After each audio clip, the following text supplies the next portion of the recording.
Assalamualaikum warahmatullahi wabarakatuh. Selamat pagi anak-anak. Selamat pagi. Gimana Pak pagi hari ini? Pada sehat-sehat semua apa enggak? Alhamdulillah rabbil alamin. Oke, pertama-tama marilah kita berdoa menurut kepercayaan masing-masing. Semoga pembelajaran pada pagi hari ini bisa berjalan dengan baik, berjalan dengan lancar, dan mendapatkan ilmu yang bermanfaat. Oke, berdoa. Dipersilakan. Selesai. Oke, sebelumnya Bapak mau absen. Siapa yang tidak hadir pada pagi hari ini? Sebelum Bapak absen satu persatu. Oh, alhamdulillah untuk pada pagi hari ini nihil ya berarti. Oh ya, terima kasih. Oke, untuk pertemuan pada pagi hari ini Bapak akan meneruskan pertemuan yang kemarin yang mana tentang membahas apa? Membahas tentang alat ukur mekanik. Kan alat ukur mekanik itu ada banyak sekali. Ada jenisnya banyak sekali. Ada penggaris, ada meteran, ada siku, dan lain sebagainya. Nah, ini sebelum masuk ke situ, Bapak akan menjelaskan beberapa alat yang digunakan untuk membantu kerja mekanik. Nah, nanti ini kan kamu kelas 1 mau naik ke kelas 2. Nah, naik kelas kedua nanti kan ada PKL atau praktek kerja lapangan. Nah, saat praktek kerja lapangan, Anda pasti sering menemui kendaraan metik. Nah, contohnya motor-motor yang metik semua. Nah, untuk membuka yang paling sering diperbaiki itu di blok CVT-nya yang sering kotor, aus komponennya. Nah, ya untuk membuka blok CVT ini alat-alat yang digunakan apa?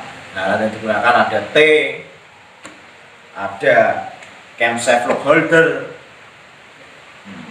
ada tracker depan dan belakang ini berbeda.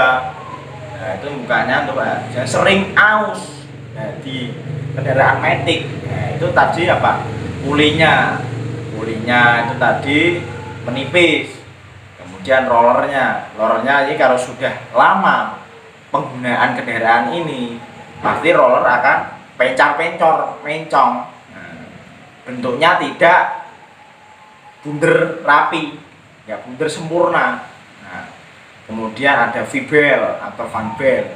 Nah, fan belnya itu nanti kalau sudah lama tidak digunakan, pemakaian lama tanpa perawatan, nanti pasti bisa berakibat patah atau putus di jalan, yang bisa mengakibatkan bahaya di kamu mengendarai kendaraan atau saat kamu fokus dalam berkendara, kamu gas dalam torsi yang tinggi, tenaga tinggi, putus tiba-tiba. Nah, itu kan membahayakan kamu, nanti bisa mengakibatkan kecelakaan. Nah, seperti itu.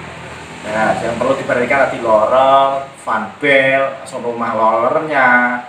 Nah, itu perlu dilihat. Nah, kemudian karet-karetannya, sil-silnya itu dilihat. Nah, seperti itu. Oke, di sini Bapak akan memberikan penjelasan. Nah, kemarin yang minggu kemarin kan sudah saya jelaskan mengenai peralatan alat yang digunakan para mekanik kan sudah dulu ya. Ada hand tool, power tool, special tool. Nah, itu kan digunakan untuk membantu kerja mekanik.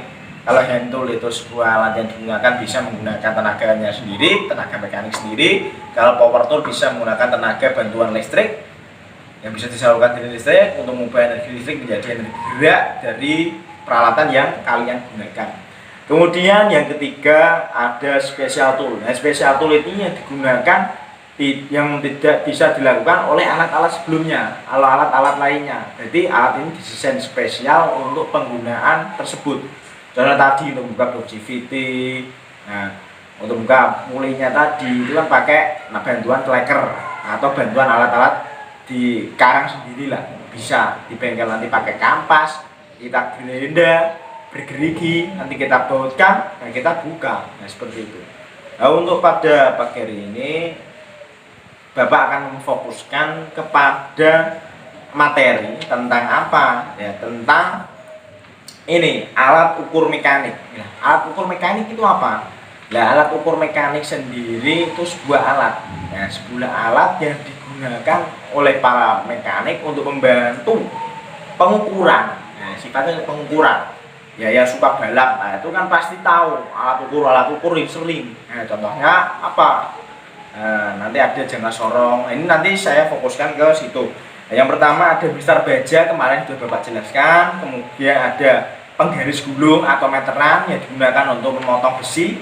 Kan kemarin sudah juga kelas 1 itu difokuskan kerja bangku sama dasar, materi dasar, pekerjaan dasar teknik otomotif.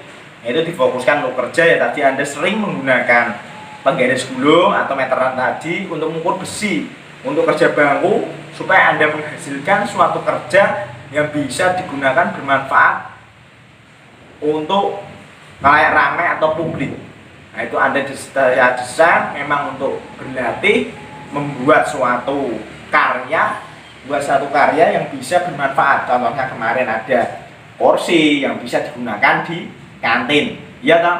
Nah, kemudian ada tempat bunga atau tempat vas bunga yang saya kasih undang-undangan itu, nah seperti itu. Kemudian ada juga pembuatan tempat sanitizer, dan tempat airnya untuk pencucian sabun juga. Nah itu kemarin kan sudah saya kasih tugas seperti itu. Nah kemudian ada tempat sepatu agar kalau masuk ke lab biar rapi, biar labnya bersih, tidak usah mengepel, menyapu lagi. Nah seperti itu. Kemudian ada alat lagi namanya busur derajat. Nah busur derajat ini kalau kalian tahu, itu digunakan untuk mengukur sudut kemiringan.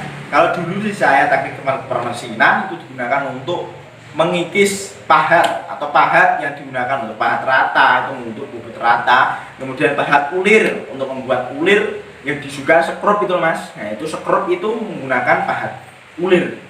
Kemudian ada pahat alur itu membuat jalur yang bisa digunakan. Nah seperti itu. Kemudian apalagi,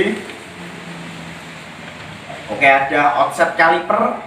Nah ini untuk jangka. Inset caliper itu jangka dalam dan luar. Kemudian ada depth gauge untuk menggarisi, untuk menggaris. Andai kata kamu ingin memotong sebuah benda yang sifatnya tingginya berapa, andai kata tingginya 5 atau 10 cm, itu pakai depth gauge. Nah, ini Anda gunakan, sudah saya jelaskan kemarin oleh Bapak. Oke, kemudian valve spring tester.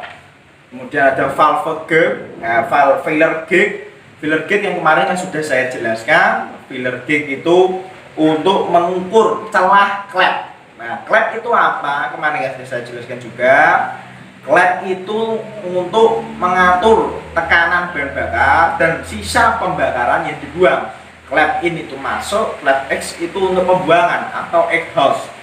Oke, nah ini ada alat namanya mikrometer. Mikrometer ini alat juga yang digunakan para mekanik untuk mengatur ketelitian, untuk mengukur supaya lebih teliti. Ketelitiannya 0,01, lebih teliti daripada jangka sorong. Nah untuk pagi-pagi hari ini Bapak fokuskan dulu ke apa itu? Ya ini ke jangka sorong. Jangka sorong, sigmat atau vernier caliper. Nah ini bentuknya seperti ini. Nah, ini bentuknya. Ini vernier caliper, oke, paham ya? Ini vernier caliper atau stigmat. Oke, ini alatnya namanya jangka sorong atau vernier caliper. Ya, digunakan ini bagian-bagiannya dulu ya, saya kasih tahu. Nah, bagian-bagiannya itu ada, ini rahang gerak, ini rahang tetapnya. Nah, ini ada bagian-bagiannya. Bagian-bagiannya itu apa saja? Yang di sini ada inset jaws. Inset jaws ini adalah yang digunakan untuk mengukur diameter dalam suatu benda. Nah, ini offset jaws atau rang luar atau rang geser juga. Ini digunakan untuk mengukur diameter luar suatu benda dengan satuan panjang, lebar atau apapun. Nah, itu satuan besar, panjang. Kemudian ada debar. Debar ini untuk mengukur kedalaman suatu benda. Ya, contohkan sebuah tutup pena, ini kan kedalamannya kalian nggak tahu, kalian mengukurnya pakai debar ini. Nah ini mengukurnya seperti ini. Nanti saya contohkan untuk pengukurannya. Kemudian di sini ada namanya skala. Nah, yang di atas ini untuk skala non metrik, yang di bawah ini metrik atau ukuran standar internasional. Nah, di sini ada skala Nonius. Kebetulan yang saya punya ini, yang dipunyai Bapak ini memiliki ketelitian 0,02. Nah, kemudian fungsi dari jangka sorong sendiri adalah untuk mengukur suatu benda dari sisi luar, panjang dan lebar suatu benda dengan cara diapit dengan menggunakan rahang luar. Nah, ini contohnya. Ini Bapak mengukur panjang, contoh ya. Mengukur panjang suatu benda, ini nggak boleh miring. Nah, ini nggak boleh miring gini, nggak boleh miring gini, ataupun gawing nggak boleh, gawing ini harus sejajar di tengah. Nah, sejajar di tengah seperti ini. Nah, ini yang benar. Kemudian untuk mengukur diameter suatu benda yang biasanya berupa lubang, misalnya lubang pipa atau lubang cincin. Nah, lubang pipa atau lubang cincin. Nah, ini bisa dicontohkan nanti lubang apa. Nah, ini contoh lubang kunci ini. Nah, ini di lubang ininya. Nah, ini diukur berapa diameternya atau diameter dalamnya. Kemudian untuk mengukur kedalaman celah suatu lubang. Nah, untuk mengukur diameter celah suatu lubang. Nah, ini contoh tadi pena, tutup pena ini kan kedalamannya kita tidak tahu. Kita bisa ketahui dengan menggunakan alat yang namanya jangka sorong ini, dengan pengaplikasian pakai debar ini, atau untuk mengukur kedalaman suatu benda. Nah, sebelah ini tinggal jangka sorongnya seperti ini dan dimasukkan. Yang terpenting jangan miring, iwang tangan, jangan mengamengong. Nah, ini harus sejajar dengan bendanya. Nah, bendanya itu sejajar, disejajarkan. Nah, ini nanti akan mendapatkan hasil yang sempurna dari pengukuran. Oke. Ketelitian jangka sorong itu bervariasi, ada yang 0,05, ada yang 0,02, ada yang 0,01. Yang sering digunakan 0,02 dan 0,01, 0,05. Oke, sorry, narat. Nah, untuk penggunaannya yang ini Bapak punya, ini memiliki ketelitian 0,02. Oke, tadi untuk pengukuran yang benar, itu caranya. Nah, caranya itu gimana? Oke, untuk cara pembacaannya, nah, jangka sorong ini Anda lihat dulu. Nah, yang atas ini tuh skala untuk skala satuan inci, tidak beraturan. Kalau yang bawah ini skala metrik yang beraturan atau menurut skala internasional yang sering digunakan. Nah, kebetulan satuannya dari jangka sorong ini adalah milimeter. Kadang ada yang milimeter, ada yang sentimeter. Ya, yang ini ketelitiannya 0,02 dan pakai satuan milimeter. Nah, untuk ini berarti cara pembacaannya skala utama itu 0, 10, 20, 30, 40, 50, 60, 70 dan seterusnya. Itu skala utama. Kemudian skala Noniusnya ini yang di bawah ini yang terletak di skala Vernier atau rahang gerak. Nah, ini skala Nonius, namanya skala Nonius. Nah, nilai dari skala utama satu stripnya ini, 1 mili. Berarti 0 ke strip yang tengah. Kalau strip yang tengah itu berarti 5 mili. 0 ke 10 itu berarti 10 mili. Terus ini ada 20. Nah, ini ada angkanya. Ini untuk mempermudahkan kalian membaca. Nah, seperti itu. Paham ya? Nah, untuk menentukan skala utama, ya skala utamanya ini berapa? Ya, contohkan saya seperti ini. Nah, ini skala utamanya itu berarti cara membacanya, cara contohkan setelah Anda mengukur suatu benda, nah kemudian Anda kencangkan screw lock ya, agar benda yang kalian ukur ini nanti terukur presisi, tidak tergoyah. Nah, seperti itu. Nah, kemudian ini cara membacanya.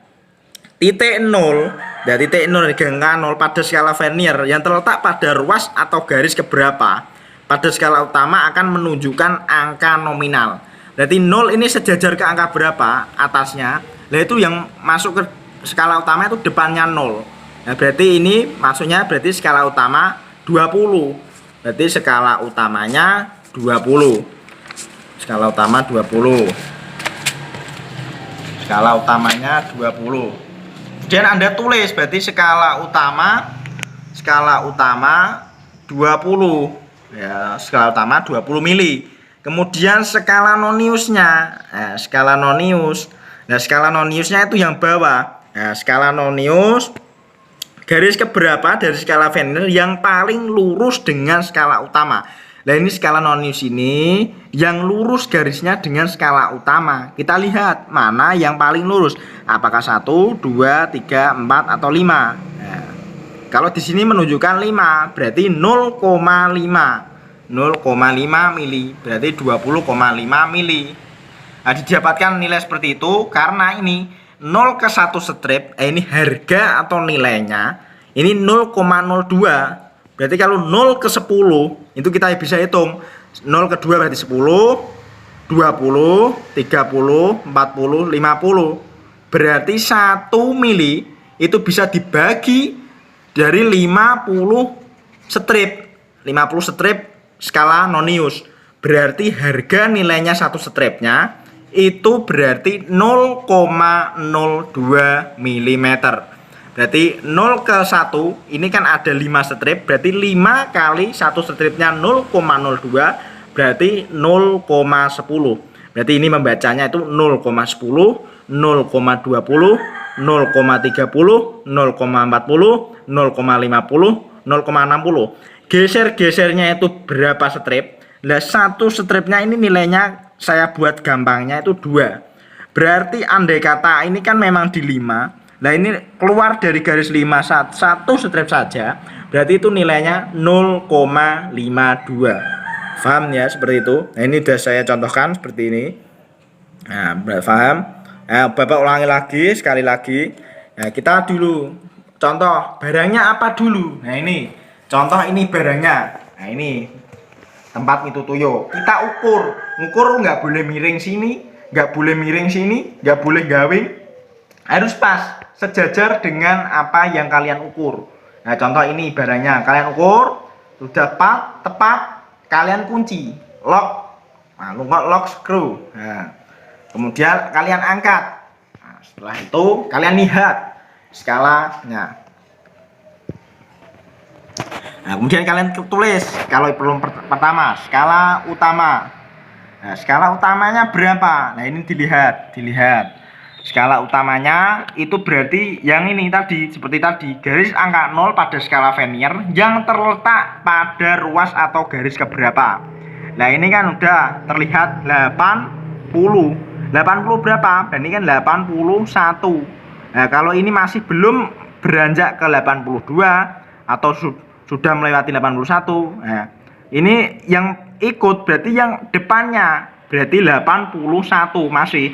Jadi skala utama tinggal ditulis 81. Nah, kemudian skala nonius. Nah, noniusnya, skala nonius itu yang ini. Nah, skala nonius baca skala Vernier. Nah, garis keberapa dari skala Vernier ini yang paling lurus dengan garis skala utama, dengan atas ini loh Mas, dengan atas ini mana yang lurus. Nah, itu dilihat ini ada 1, oh enggak lurus, oh 2 enggak lurus, 3 enggak lurus, 4 enggak lurus, 5 enggak lurus. Nah, ini berarti berapa? Kalau enggak 5, 6. Nah, kalau di sini saya lihat dulu. Nah, ini berarti 5 lebih 2. Nah, ada saya. Nah, ini kan 5 lebih 2 ini dulu. Nah, ini 5 lebih 1 2. Nah, yang paling sejajar ini berarti 50. Nah, 0,54 karena satu stripnya 0,02. Kalau dihitung 2 tambah 2 berarti 4. Berarti 54 karena 5 strip 0,5 lebih 2 strip. Berarti 0,54 ditulis di sini 0,54. Berarti 81,54. Satuannya jangan lupa milimeter. Nah, kalau milimeter dijadikan senti, tinggal naikkan. Berarti jadi berapa? 8,154 cm. Nah, seperti ini. Nah, mudah loh. Nah, ini dilihat. Oke, contoh kedua lagi. Nah, ini di sini kan ada. Nah, ini udah ada skala utama dan skala nonius. Ini diibaratkan. Nah, skala utamanya itu menunjukkan angka berapa. Nah, di sini ya kan ini 10, 15, 16, 17. Berarti skala utamanya 17 mm. Kemudian skala vernier itu yang sama pada atasnya, yang bawah ini yang sama stripnya dengan skala utama. Itu berapa? Nah, itu bisa dilihat di sini, berarti 4, jadi bertujukan 4. Berarti nilainya 0,40. Karena harganya satu stripnya 0,02. Berarti kan ini 5, berarti 10, 20. Berarti 20 strip dikali ya ini 0,02 ketemu 0,40, berarti isinya 17,40 mm. Nah, mudah toh. Nah, ini juga. Nah, seperti ini contohnya. Nah, ini contohnya lagi contoh. Nah, kemudian penggunaan jangka sorong ini atau vernier kaliper. Nah, ini digunakan harus dalam kondisi baik. Ini pesan yang perlu saya sampaikan. Yang Anda lakukan pengetesannya, yang pertama, posisikan kaliper seperti ini. Nah, ini lihat. Berarti ini lihat. Nah, titik 0 pada skala vernier ini harus sejajar pada skala utama. 0 sejajar 0. Nah, udah. Kemudian yang kedua, amati penunjukan skala utama dan skala kedua. Tadi yang udah. Kemudian amati celah antara jos dan bit, harus benar-benar rapat dan tidak ada celah sedikit pun. Nah, ini antara rang ini dan ini tidak ada celah sedikit pun. Nah, cara gue ngintek ora ketok. Nah, seperti ini. Kemudian jika kita akan menggunakan bar untuk mengukur kedalaman suatu celah atau lubang, pastikan pada posisi ini semua benar, masukkan ke rata dan skala. Nah, ini. Nah, ini masukannya itu skalanya rata. Nah, rata. Nah, contoh seperti ini kan tadi sudah saya contohkan, ini rata. Nah, seperti itu. Kemudian apalagi? Nah, untuk perawatannya sebelum menggunakan bersihkan dulu supaya debu-debu menempel ini tidak mengurangi keakuratan saat Anda mengukur. Setelah menggunakan juga dibersihkan. Kemudian barang yang Anda ukur contohnya tadi dibersihkan dulu sebelum kalian ukur. Nah, supaya debu-debu yang menempel di sini tidak mempengaruhi keakuratan suatu benda ini. Oke, udah paham? Udah paham. Oke, setelah itu saya minta tolong buatlah kelompok, satu kelas kan ada 25, buatkan 5 kelompok. Kemudian tugasnya adalah yang pertama, Anda coba mengukur suatu benda panjang, lebar ataupun tapi berbeda antara satu dan lain. Nah, itu nanti didiskusikan satu kelompok, yang nggak bisa nanti ditanyakan, dikumpulkan tugasnya. Oke, terima kasih, silakan dikerjakan. Untuk hasil belajarnya sudah dikumpulkan, bagus sekali. Dan terima kasih tadi sudah maju satu persatu untuk mempraktekkan cara penggunaan vernier kaliper tadi. Ya, ada sedikit dari beberapa yang kurang paham, tapi tidak apa-apa.